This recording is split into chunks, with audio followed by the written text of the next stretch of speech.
శ్రీ విష్ణు రూపాయ నమశివాయ. తిరుమలలో స్వామికి ముందున్న గడపని కులశేఖరపడి అని పిలుస్తారు కదా. కేరళలో ఒక మహారాజు కులశేఖర ఆళ్వారు గారు ఆ గడప కింద మారిపోయారు. ఆళ్వారులో ఆయన 5వ ఆయన. అదేమిటండి మహారాజు గడప కింద మారడం ఏమిటంటే ఆయన ఒక చిత్రమైన కథ. శ్రీ మహావిష్ణువు యొక్క కౌస్తుభమణి అంశతో పుట్టారు ఆయన. చిన్నప్పటి నుంచి అపారమైన రామభక్తి, రాముణ్ణి ఆదర్శంగా చేసుకుని ప్రజల్ని చక్కగా పరిపాలించేవారు.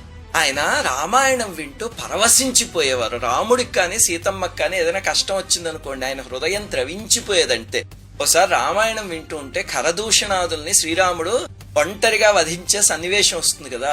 అయ్యో మా రామయ్య చిన్నవాడు, వాళ్ళు ఘోరమైన రాక్షసులు, ఎలా యుద్ధం చేస్తాడు, పదండి అని చెప్పి మంత్రిని వాళ్ళని పరివారాన్ని సిద్ధం చేయండి అని కత్తి తీసుకుని పరిగెత్తాడు ఆయన.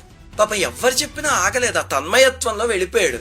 అప్పుడు పురాణం చెప్పి ఆయనకి అర్థమయ్యి, మహారాజా ఇప్పుడే వార్త వచ్చింది, రాముల వారు రాక్షసులందరినీ జయించేశారట. అంటే అమ్మయ్య రాముడు జయించేశాడు అని చెప్పి వెనక్కి వచ్చేసాడు. అలాగా ఆయన పురాణం వింటూ ఒక ట్రాన్స్ లోకి వెళ్ళిపోయాడు అనమాట. అప్పటి నుంచి ఆయనకి ఎప్పుడు కూడా సీతారాములకి కష్టం వచ్చిన కథలు చెప్పేవారు కాదు.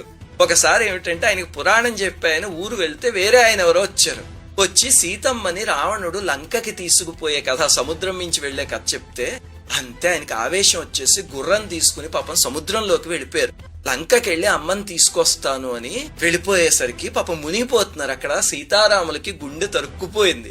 తరుక్కుపోయి సీతమ్మతో కలిసి ప్రత్యక్షమై, కులశేఖర అమ్మని నేను క్షేమంగా తెచ్చేశాను, నువ్వు ఊరడిల్లు వెనక్కి వెళ్ళిపో అని సాక్షాత్కరిస్తే అప్పుడు వెనక్కి వచ్చేసాడు ఆయన. అది ఆయన భక్తి.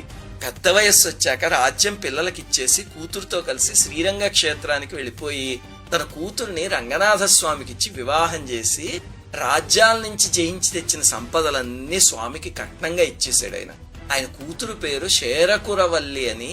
ఆవిడ స్వామిని చేపట్టిన ప్రదేశం ఇప్పటికీ శ్రీరంగంలో గర్భాలయానికి దగ్గరలో ఈశాన్యం మూల చేరికురవల్లి సన్నిధి అని ఉంది.